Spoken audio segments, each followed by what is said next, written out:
এবং জুলাই গণঅভ্যুত্থানের যে হত্যাকাণ্ডের সাথে জড়িত তার বিচার দল হিসেবে আওয়ামী লীগকে করতে হবে। শেখ হাসিনার মামলার রায় হয়েছে, আমি নিজেও একজন সাক্ষী, জানি না সরকার দলীয় বন্ধু কেউ সাক্ষী আছেন কিনা। জুলাই গণঅভ্যুত্থান এবং তৎকালীন গণহত্যার বিচার সংশ্লিষ্ট আলোচনা সুযোগ করে দেওয়ার জন্য মাননীয় স্পিকার এবং জাতীয় সংসদের সকল সদস্যদেরকে ধন্যবাদ জানাচ্ছি। জুলাই গণঅভ্যুত্থানের 2 বছর আমরা পার করতে যাচ্ছি, এটা জুলাই মাস চলমান।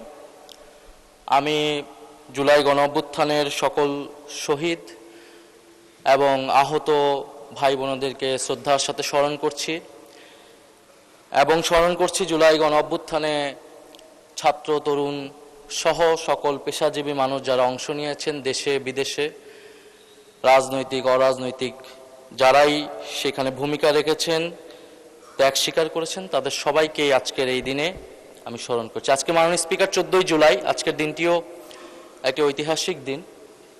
এই 14ই জুলাই 2024 সালে বৈষম্যবিরোধী ছাত্র আন্দোলনের নেতৃত্বে সেই সময়ের রাষ্ট্রপতি এবং দুঃখজনকভাবে এখনকারও যিনি রাষ্ট্রপতি, তার কাছে আমরা একটা স্মারকলিপি দিয়ে এসেছিলাম। সেটা ছিল সেই দিনের কর্মসূচি 14ই জুলাইয়ের। এবং আমরা দেখলাম যে 14ই জুলাই রাতেই তৎকালীন ফ্যাসিস্ট শেখ হাসিনা, তৎকালীন অবৈধ প্রধানমন্ত্রী, তিনি চীন সফর থেকে দেশে এসেই এই আন্দোলনরত শিক্ষার্থীদের নিয়ে একটা কটূক্তি করেন, তাদেরকে রাজাকারের নাতিপুতি বলে আখ্যা দেন। এবং সেই রাজাকারের বিরুদ্ধে, সেই আখ্যার বিরুদ্ধেই শিক্ষার্থীরা, বিশেষত নারী শিক্ষার্থীরা ঢাকা বিশ্ববিদ্যালয়ের রোকেয়া হল সহ সারা বাংলাদেশের সকল ক্যাম্পাস থেকে ছাত্রছাত্রীরা বের হয়ে তুমি কে আমি কে, রাজাকার রাজাকার, কে বলেছে স্বৈরাচার স্বৈরাচার স্লোগানে মুখরিত করেছিল বাংলাদেশ। সেদিন থেকেই জুলাই গণঅভ্যুত্থান একটা রাজনৈতিক চরিত্র লাভ করে এবং আমরা পরবর্তী ঘটনাসমূহ সবকিছু জানি। তো অন্তর্বর্তী সরকারের সময় এই দিনকে জুলাই উইমেন্স ডে হিসেবে পালন করা হয়েছিল। এই সরকার চাইলে এই দিনটা আজকে স্মরণ করতে পারতেন, পালন করতে পারতেন, কারণ জুলাই গণঅভ্যুত্থানের নারীদেরকে আমাদের স্বীকৃতি দিতে হবে, স্মরণ করে যেতে হবে। তাদের আত্মত্যাগ কোনোভাবেই আমরা ভুলতে পারবো না। ফলে এখনো সময় আছে সরকার চাইলে নারীদের নিয়ে এরকম, আমি জানি না তারা অলরেডি এরকম পরিকল্পনায় আছে কিনা। তো যেহেতু আজকে মূলত বিচার নিয়ে আমাদের প্রধান ফোকাস, বিচার নিয়ে অলরেডি কথা বলেছেন আক্তার হোসেন, আইনি জায়গা থেকে কথা বলেছেন। তো জুলাই গণঅভ্যুত্থান নিয়ে আমরা দেখছি মাননীয় স্পিকার এখনো ষড়যন্ত্র, জুলাই গণঅভ্যুত্থানের ব্যাখ্যা, মুক্তিযুদ্ধের সাথে তুলনা, কে ছোট কে বড়, ষড়যন্ত্র, নানান ব্যাখ্যা আসতেছে। এবং ফ্যাসিস্ট আওয়ামী লীগ এবং ভারতীয় মিডিয়া এই জুলাই গণঅভ্যুত্থানকে শুরু থেকেই ডিফেমিং করে গিয়েছিল, বিরুদ্ধে অবস্থান নিয়েছিল। কিন্তু মাননীয় স্পিকার, দুঃখ লাগে যখন জুলাই গণঅভ্যুত্থানে আমাদের শরিক বা প্রধান স্টেক হোল্ডারও যদি বলি, রাজনৈতিক দল হিসেবে বিএনপি এবং এই সংসদে উপস্থিত আছেন তাদের সরকার দলীয় কিছু কিছু এমপি এই গণঅভ্যুত্থানের বিরুদ্ধে কথা বলছে। জুলাই গণঅভ্যুত্থান কি ডিজাইন ছিল না ষড়যন্ত্র ছিল মাননীয় স্পিকার ওনারা জানেন না। ওনারা জানেন না কে কিভাবে আন্দোলনে এসেছিল, কে কখন মারা গিয়েছে, স্নাইপার ছিল কি ছিল না, ওনারা জানেন না। তো মাননীয় স্পিকার, তো যারা জানেন, যারা মাঠে ছিল তাদের থেকে জেনে নিতে পারেন উনি, কিন্তু এই ধরনের বক্তব্যের আমরা কঠোর নিন্দা এবং প্রতিবাদ জানাই। মাননীয় স্পিকার, আমরা আরো দেখি এই সরকার দলের বিএনপির সংসদ সদস্য যিনি জুলাই গণ অভ্যুত্থানে যারা মারা গিয়েছেন এবং তাদের সাথে পুলিশি হত্যাকাণ্ডের তুলনা করছেন। এই বয়ানটা আওয়ামী লীগের বয়ান এবং পুলিশের হত্যাকাণ্ড এটা নাকি হাজার ছাড়িয়ে যাবে, হাজারে প্রকাশ করতে হবে, এই ধরনের কথা তিনি টকশোতে গিয়ে বলে বেড়াচ্ছেন।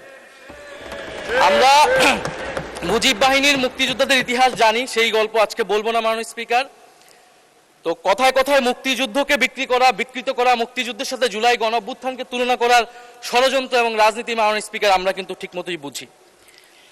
মাননীয় স্পিকার, মামলা বাণিজ্য 1499টা মামলা হয়েছে প্রথম আলো একটা রিপোর্টের অনুসারে 5ই আগস্টের পরে। এর মধ্যে প্রথম আলো 40টি মামলা খতিয়ে দেখেছে। প্রথম আলোর একটা অনুসন্ধানী রিপোর্টে মামলার বাদীদের 14 জন বিএনপির সাথে জড়িত। 21টি মামলার হওয়ার আগে পরে কোনো না কোনো আসামির কাছ থেকে অর্থ দাবি, অর্থ লেনদেনের অভিযোগ পাওয়া গিয়েছে। বাকি 19 মামলায় রাজনৈতিক, ব্যবসায়িক, পেশাগত, পারিবারিক দ্বন্দ্ব থেকে অনেককে আসামি করা হয়েছে বলে অভিযোগ করেছেন ভুক্তভোগী ব্যক্তি ও তাদের স্বজনরা। আমার কাছে নামগুলোও আছে, অনেকগুলো রিপোর্ট এসেছে বিএনপির কারা কারা তৃণমূলে এই অনেকগুলা ভুয়া মামলা করেছে, যে মামলায় যে আসল আসামি, যে গণহত্যাকারী, তার নামও আছে, আবার একজন সাধারণ ব্যবসায়ী বা ব্যক্তিগত দ্বন্দ্ব আছে তার নামও আছে। এমনকি বিএনপির অনেক নেতাকর্মীরও নাম আছে, তার অন্য পক্ষ হলে, অন্য কোরাম হলে তাদের নামও সেই মামলায় ঢুকিয়ে দেওয়া হয়েছে। এই হচ্ছে মাননীয় স্পিকার মামলার সারা দেশে যে সাধারণ মামলাগুলো, এবং অন্তর্বর্তী সরকারের সময় স্বরাষ্ট্র মন্ত্রণালয় থেকে উদ্যোগ নেওয়া হয়েছিল এই মামলাগুলোকে স্ক্রুটিনি করা। স্বরাষ্ট্রমন্ত্রী ভালো বলতে পারবেন এখন কি অবস্থায় আছেন। তারপরে মাননীয় স্পিকার আইসিটির ট্রাইব্যুনাল, তো ট্রাইব্যুনালের চিফ প্রসিকিউটর ওনারা সরিয়ে দিলেন, ওনারা ক্ষমতায় এসে কেন সরিয়ে দিলেন এর কোনো ব্যাখ্যা আমরা ওনাদের কাছ থেকে পাইনি। তা আমরা আশা করেছি যে উনি সরিয়ে দিয়েছেন ওনারা, যে এই কাজ, মামলার কাজ যাতে দ্রুততার সাথে এগোয়, আরো দক্ষতার সাথে যাতে ওনারা বিচারগুলো করতে পারেন। মাননীয় স্পিকার একটু সময় বাড়িয়ে দিবেন। মাননীয় স্পিকার, এই সরকার গঠিত হওয়ার পর কিছু রায় এসেছে, কিন্তু এই রায়গুলা, এই মামলার সব প্রসিডিওর আগের প্রসিকিউশন টিমই সম্পন্ন করে গিয়েছে। নতুন করে 3টি মামলার অভিযোগ গঠন করা হয়েছে, যার সবগুলো প্রসিকিউশন তদন্ত, আগের প্রসিকিউশন তদন্ত সম্পন্ন করেছে। আমার জানা মতে নতুন করে কোনো মামলার তদন্ত প্রক্রিয়া বর্তমান প্রসিকিউশন আগাতে পারেননি। মাননীয় আইনমন্ত্রী হয়তো ভালো আমাদেরকে সঠিক তথ্যটা দিতে পারবেন। আমি যদি ভুল হয়ে থাকে আমি খুশি হব, যদি দ্রুততার সাথে আগায় এটা আমাদের সকলের জন্যই সুখবর থাকবে।